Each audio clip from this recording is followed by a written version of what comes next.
Every land on Earth has its fair share of the sun. But as far as I'm concerned, the sun never said good morning to a fairer, friendlier place than Costa Rica, Garden of the Americas.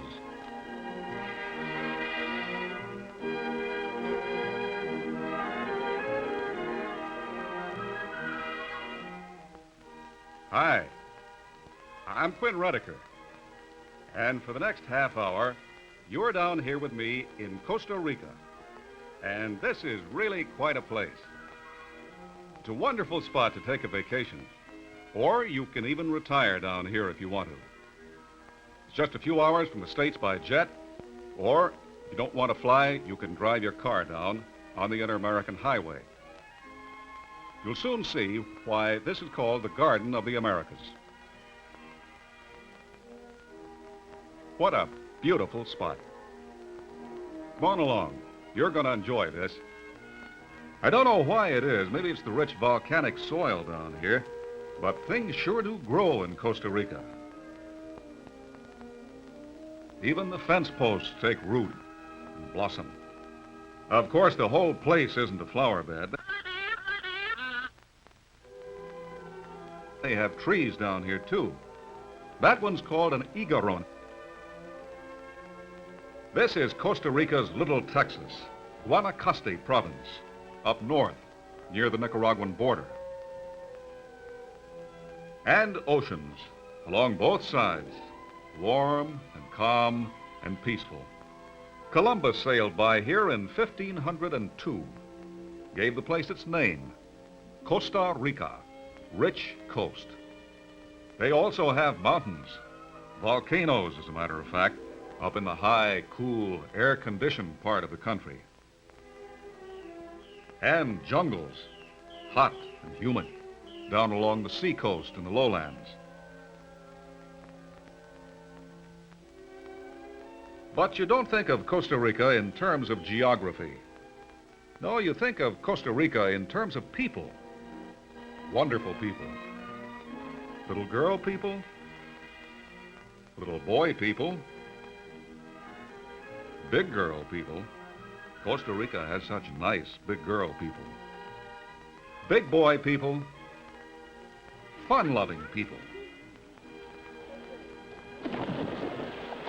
Hard-working people. Artistic people. Well-informed people. Busy daytime people. Busy nighttime people. Wonderful, friendly, likable people.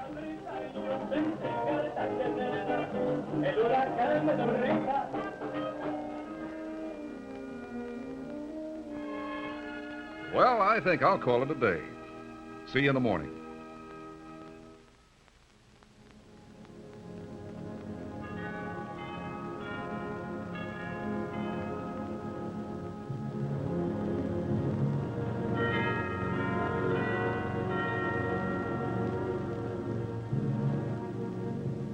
You know, if you want to get a good look at a city, it's fun to see it in the morning while it's waking up. Now, this is San Jose. That's the capital of Costa Rica. Let's take a look. Come on along. This will be fun.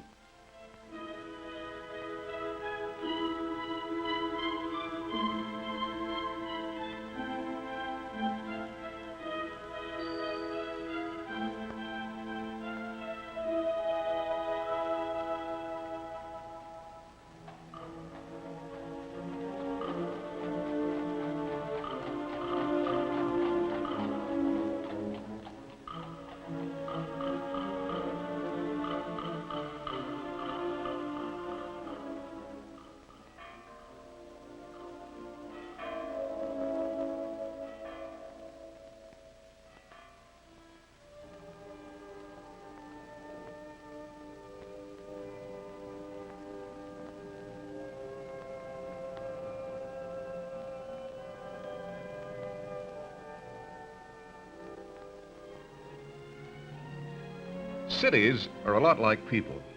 You can generally get a pretty good idea of a man's character by looking at his face. Yes, sir, when you look at the profile, you might say, of Costa Rica's capital city, you can see why this little nation attracts so many new visitors every year.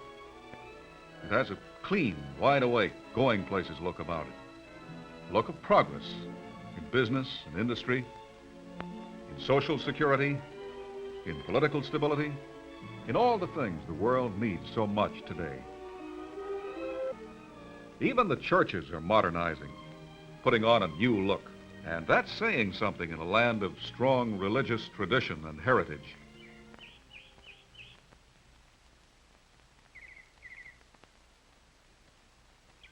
Well, let's get out of the city for a while, huh? Out here into coffee plantation country. If you're like me, you like to know something about the history and the culture of a country. I know I enjoy a visit a lot more if I know how the people got the way they are. So before we go on with modern Costa Rica, let's go back to the beginning. Now, it all started right over here. This is where it all began, way back before the early 1600s, at this old mission called Ujaras. The ruins of Ujaras stand in a wide river valley that cuts part way through Costa Rica from the Pacific side. The early Spanish explorers crisscrossed here between two oceans. They needed a way station, so they built a mission and a settlement right here. So this is the origin of Costa Rica's Spanish heritage. This is the origin of her Spanish blood.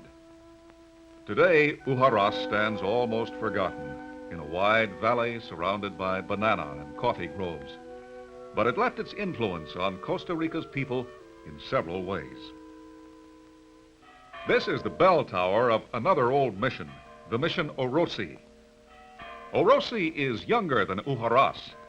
It was built about the time our pilgrims landed on Plymouth Rock.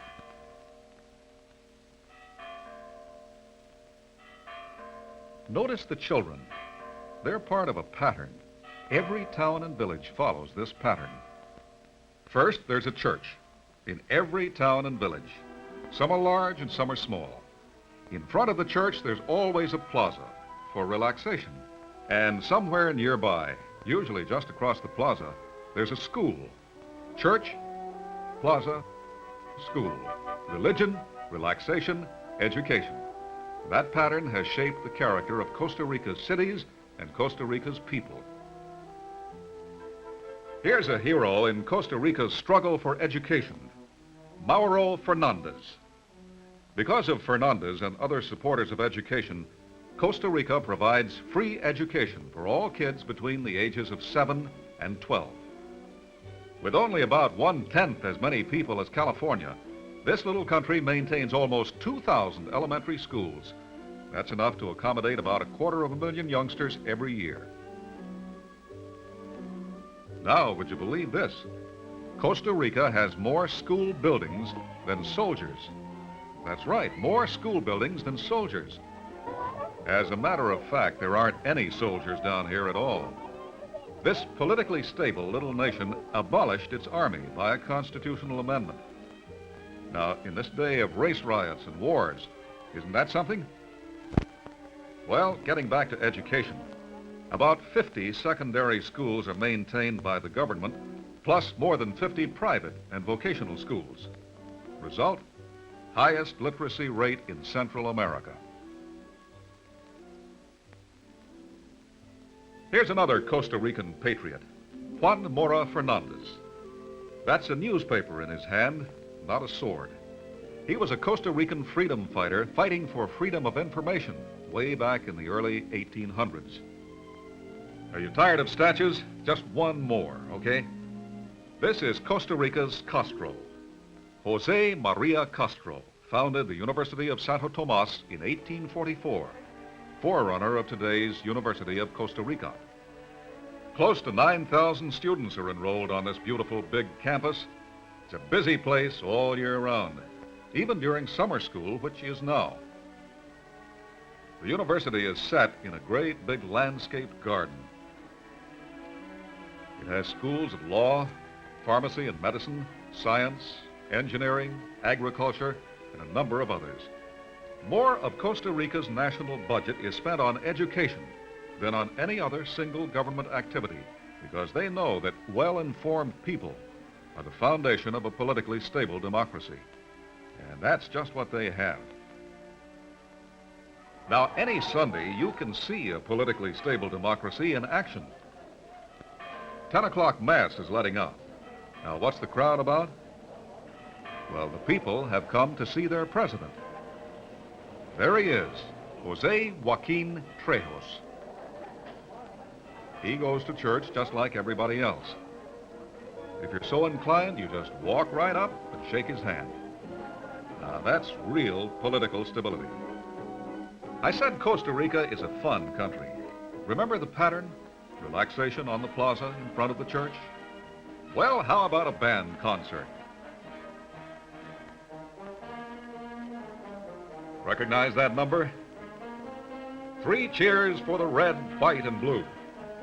If you want to visit a country where Americans are really liked and American ideals are understood, come on down to the Garden of the Americas.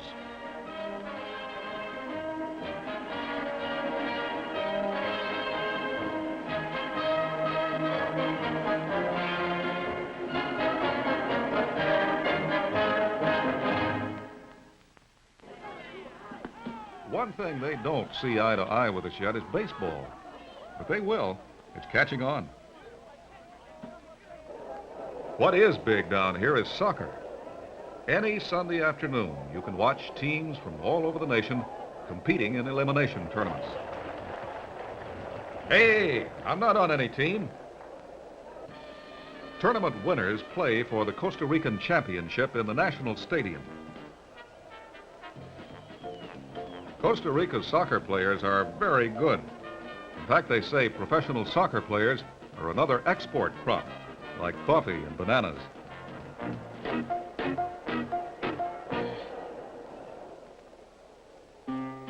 If you love horses, how about a brisk canter through the park? Well, maybe not a canter exactly, but it's fun for the kids. Costa Rica's native horses are small, but they're tough, descendants from the original stock brought here by the Spaniards. Here's a full-blooded Andalusian stallion, one of the parade horses trained by Senor Beto Ruiz. Beto is the foremost horse trainer in Costa Rica. He operates a high school for horses, established by his father before him.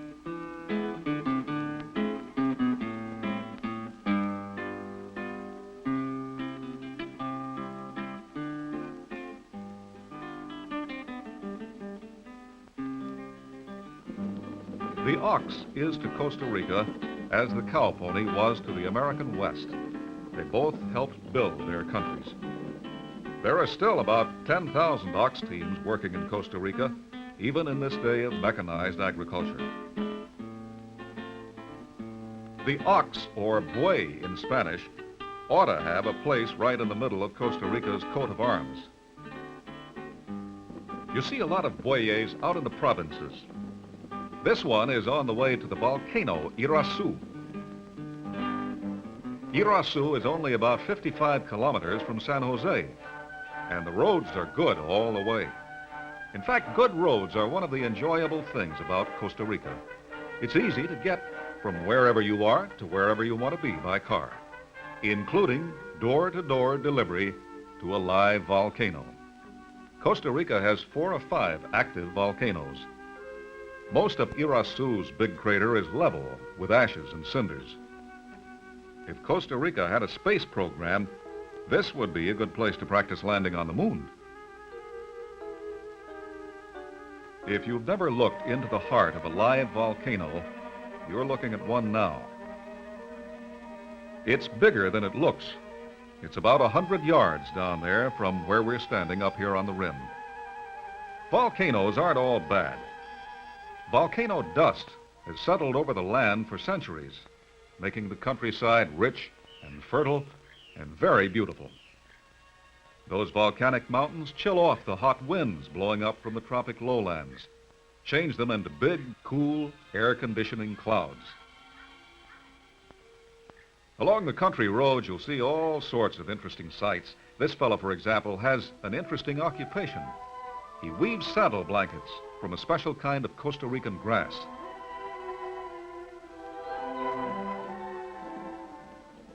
Then, of course, you'll see a lot of local color in the ox carts. No wonder the painted ox cart wheel is the emblem of Costa Rica and is favored by native wood carvers of their objects of art. Of course, it's been a long time since country people dressed like these dolls, but one time they did. They're wearing what you might call turn-of-the-century dress.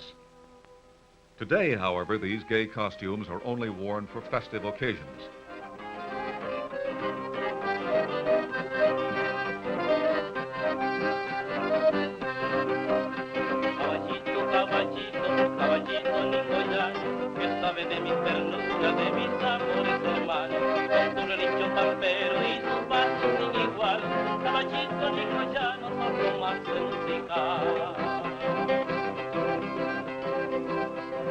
Noche de luna llena cuando estás en el corral, se te nota entristecida y dan ganas de llorar. Por eso bajo las bardas, la música vas a pasear, relinchas alegría y te pones a bailar. Caballito ni collano, hoy tenemos que pasear a la morena más linda de esta tierra sin igual.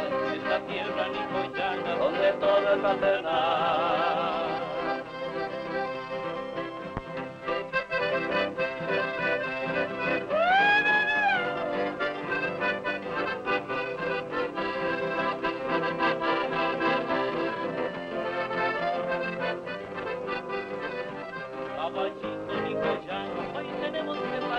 A la morena más linda de esta tierra sin igual, esta tierra ni collana, donde todo es fraternal.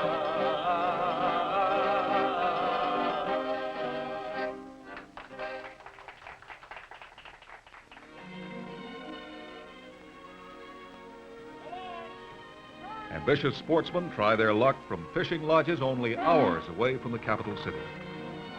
If you're the athletic sort, you can get all the healthful outdoor exercise you need. Just about every kind of game fish is found in Costa Rica's offshore waters. Corvina, snapper, tuna, sailfish, marlin, to name just a few. Hey, I've hooked something.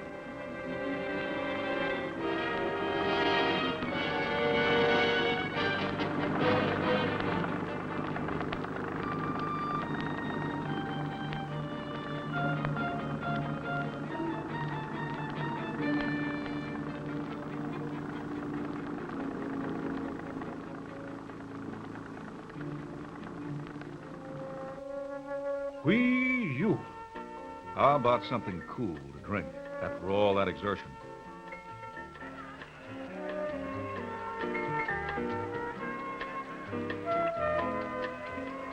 Well, how about a swim? Pools and poolside accommodations are available in just about any style you want. If you're a bit on the formal side, you'll probably swim at one of San Jose's many social clubs. There are special pools for the youngsters, family pools at the seaside resorts.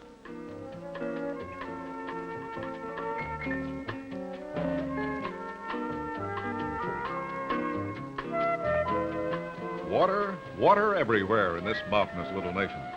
If you like swimming, you'll have the time of your life down here. Or maybe you're the type that prefers privacy. If so, there's miles and miles of ocean beach you can almost call your own. Or maybe, on the other hand, you're a night people. The kind that enjoys sophisticated relaxation. Gay company, flashing smiles, and fashionable gowns. If you like nighttime entertainment, you'll be right at home here. This is a swingin' Latin country.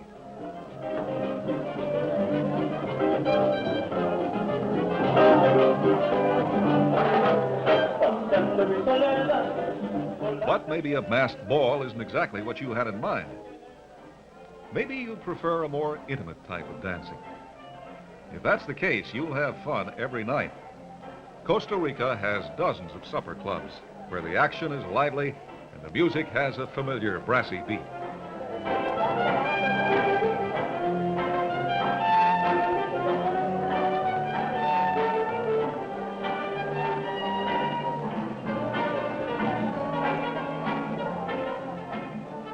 And for those who like to mix fresh air with their nighttime pleasure, it's nice to get out and mingle with the people. Do a little window shopping.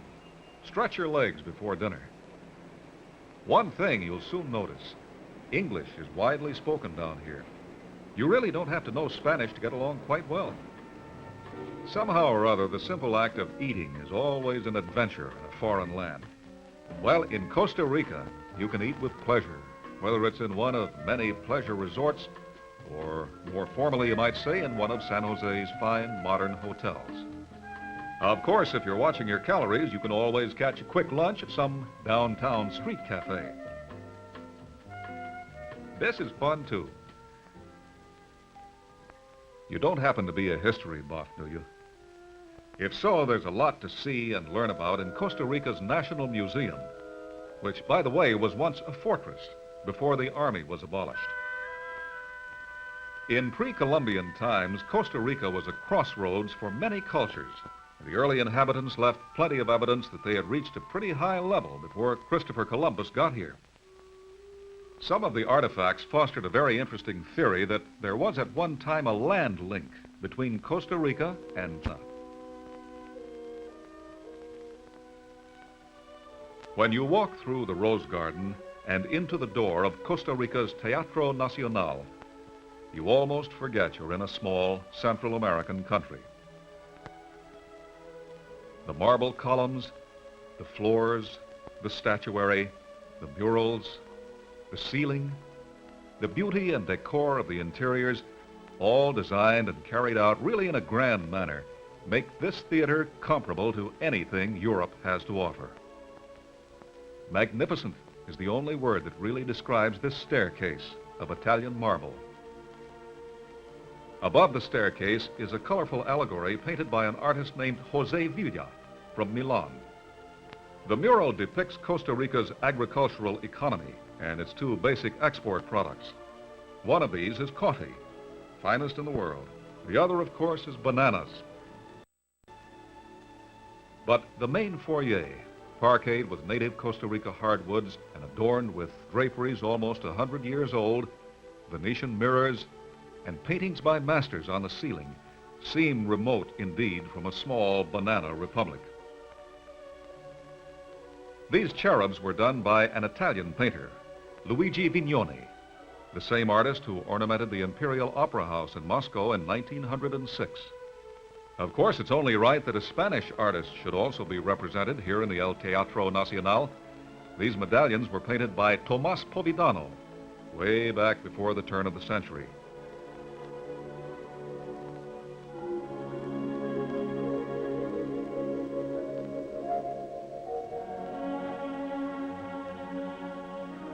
And finally, the Golden Horseshoe, with its red plush decor and triple-tiered balconies. And you know, the world's great symphonies and operas have been playing here for a long, long time. There are a lot of monuments all over Costa Rica, but this, the Teatro Nacional, is the greatest monument of all. It's a monument to Costa Rica's love of art. And, too, it's a monument to coffee. The coffee growers in 1897 requested the government tax them to pay for it. Pretty up to date for 1897, huh? Well, it's not easy to leave this Garden of the Americas, but our time's running out. The friendliness of the people, the sports and the fun, the dancing and good times, all this is hard to say goodbye to. But one thing's certain. Once you've been to Costa Rica, you will surely come back again. Well, I hope you enjoyed your trip to Costa Rica as much as we did. Thanks for being with us. Bye for now.